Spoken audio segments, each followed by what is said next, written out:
Baruchim Abim, and welcome to Torah Talks Chazaq special Tuesday night programs with special guests. Tonight we have with us a very, very special guest, our dear friend Rabbi Lazer, Brody. Welcome, Rabbi Brody. What an honor it is. How you doing? It's a privilege, Rabbi Ilan, to be here. Oh, Rabbi Yaniv. This Rabbi Yaniv. Rabbi, the brothers look alike, and they're both in my heart. Okay, Rabbi Yaniv and Rabbi Ilan and Rabbi, the wonderful crew, the team of Chazaq. And for people that don't know Chazaq, but this is unsolicited. But this is, I came in here off the street in Queens and came in the Chazaq office, and I said, wait a second, it smells like Eretz Yisrael here. It smells like Eretz Yisrael. Because they're doing Avodat Beit HaMikdash. This is the thing, they're bringing people closer to Hashem. And what I say on my monthly shur in Chazaq, they are changing the face of Judaism in the United States. How they're changing the face, that there are kids that otherwise would know nothing about where they are, and Chazaq is bringing them closer. And it's such an honor and a privilege and a pleasure to be here, because anywhere that we're saving Jewish souls and bringing them closer to Hashem, that's the whole ballgame. Baruch Hashem, Chaz Hashem, thank you Hashem. And we're going to be talking tonight about the Rabbi's newest sefer, the newest book, Divine Direction. If the Rabbi could tell us a little bit about that. Okay, Divine Direction. What does Divine Direction mean? In Hebrew, it's Hashgacha Pratit. A lot of people think that Hashem created the world, and then Hashem went on vacation. Hashem is retired playing golf in Palm Springs or in Miami. No, Hashem's not retired. The very first thing that a Jew believes in, the first principle of the Rambam's 13 principles of Emunah, I believe with one complete belief, that Hashem, blessed be His name, He is creator and director. So Hashem not only created, but Hashem is ongoing director. Like you have a director on the stage, and he's telling what actor what to do, and he's telling what cameraman what to do, the actors, and behind the scene and on the scene. This is Hashem. Hashem is involved in everything. Now, in the particular angle of divine direction, because I'm a Talmud student of the Melitzer Rebbe, a big tzaddik, and the Melitzer Rebbe is a great-great-grandson of the Baal Shem Tov. The Baal Shem Tov, you know the song, Rabbi Yaniv, about Avram Fried made a song about the leaf covering the rock, and the Baal Shem Tov, his students didn't understand the extent of Hashem's intervention in our lives. And Hashem told them that the Baal Shem Tov told them that Hashem would send a wind to knock a certain leaf off a tree in autumn to cover a distressed worm in a meadow that got caught in the sun. The sun came out. He thought it was cloudy. He thought it was no sun. And the worm doesn't have a backbone. It would be dried up in the sun. So if Hashem decides what leaf is going to fall off of what tree to cover what worm, what's Hashem going to do for one of His Jewish children? It's unbelievable. It's mind-boggling. Okay, and this is divine direction. When people realize that Hashem is active in every part of their lives.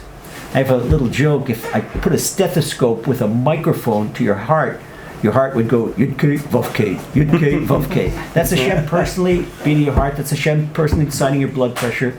And this is the thing, when a person realizes how Hashem is involved in his or her life and realizes that it's a loving Father and everything for the best, it fills you with joy and with inner peace. I don't have to worry about anything, because even my suffering is for my best. If you're an athlete and I'm your coach, you're going to suffer. But why are you going to suffer? Because I want you to be champion. You can't be a champion athlete as a couch potato, drinking Coke and eating potato chips in front of a TV set. You're going to be in the gym and working out and working hard and sweating. But it's not because the coach hates you, it's because he loves you. He wants you to be champion. Hashem wants us to be champions. This is B'nai B'chorei Yisrael. Wow, the Creator's in the Son, and it's our job to be light unto the nations. And light unto the nations, and the Chazaq with their outreach program is a light unto light. This is really super light. This is a beautiful, beautiful thing. But that's all Hashgacha Pratit. That's what the book is about. Amazing. How does one get a hold of the book? It could go right on Amazon. Go on Amazon. One thing interesting, people saw this. There's nothing like that in the Jewish world. And the reason we call it divine direction, This is a blessing from the Melitzer Rebbe because divine providence sounds like a non-Jewish term. Okay, something that a non-Jewish divine direction. That comes from the Rambam. And the first 2 weeks it came out, it was the #1 new Jewish release on Amazon. Oh wow! Okay, this week it's an overall from all that's at the top one. And Baruch Hashem, so help a lot of people and give them joy.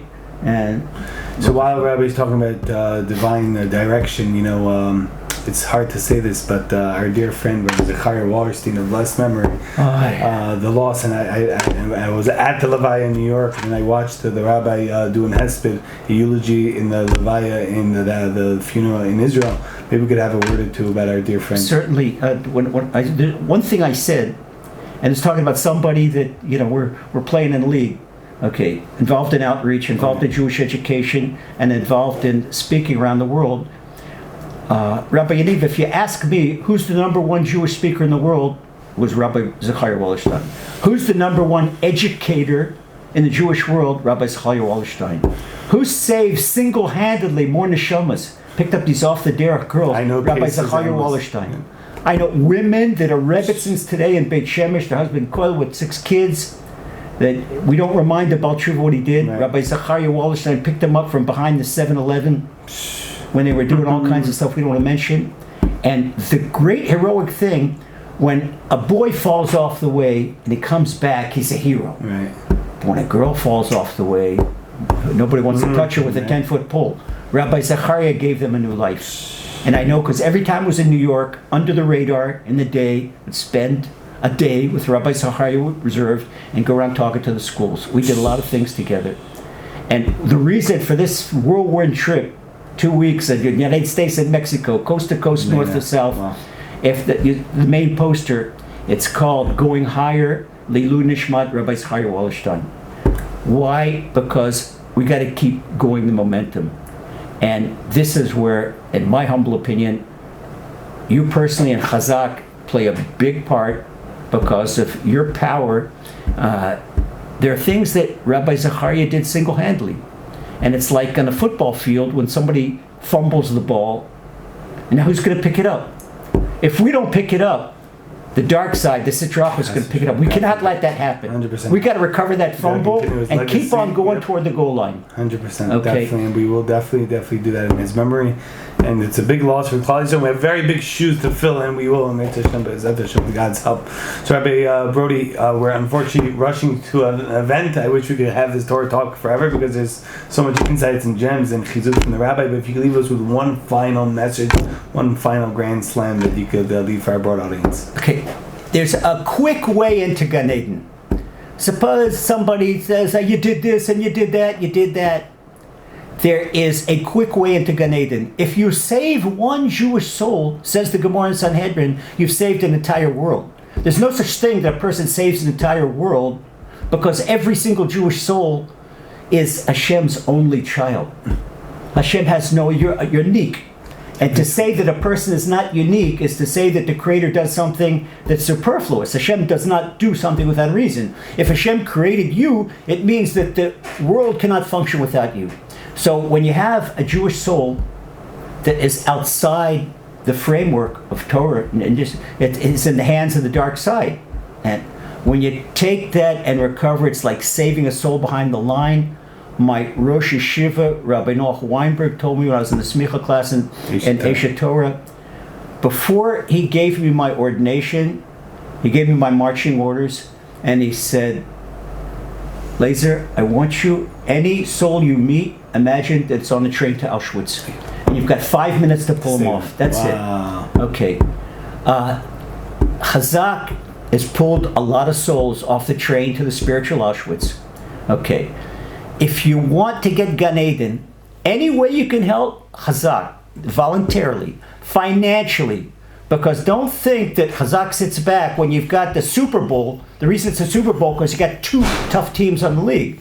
Now, Chazaq is a very tough outreach team, but the dark side, the Samach Mem, doesn't sit back, the Yetzer Hara, okay, evil inclination, go ahead, Chazaq, do what you want. No, they have so many difficulties. Rabbi Yaniv would be embarrassed to say, They spend all their efforts saving souls. They don't even make an effort raising funds. We have to come to bat. We have to help Chazaq in any way we can. And if you help Chazaq, it means that you're a partner in saving the shamas. And if you're a partner in saving the shamas, you get away. This is a law, a spiritual law. It's a guaranteed signed check from the Gemara and Tractate Sanhedrin that you walk into Gan Eden, no matter what you've done, because you're saving the shamas. So the final thing I want to say, and this is unsolicited, I don't mean to embarrass Rabbi Yaniv Meiri, but I say with the bottom of my heart, Bo Hashem, we all do what we can to help this holy organization, Chazaq. They've saved, you can't believe, thousands of kids in the New York area alone, taken out of public school and putting them into religious schools. And I sat with Rabbi Ephraim. Rabbi Ephraim showed me a case study of one child.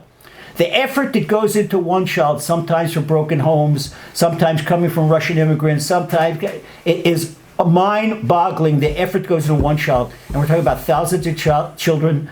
I don't know how they do it. They've got resistance. From, you can't imagine. Anything we do to help them is a mitzvah. It's saving not one soul. It's saving tons of souls. And so not only should we all do everything to help them, Rabbi Yaniv, I hope Hashem, I want to speak with a blessing, that Hashem blesses you with tremendous success. Amen. And that all your heart's wishes, that you be able to accomplish this and even more. And by virtue of what Chazaq is doing in general, and what you and your brother Rabbi Elon and Rabbi Aboff, your program director, work with wonderful things you're doing, that this should expedite the coming of Mashiach. Amen. And the full redemption of our people. Speed in our days, amen.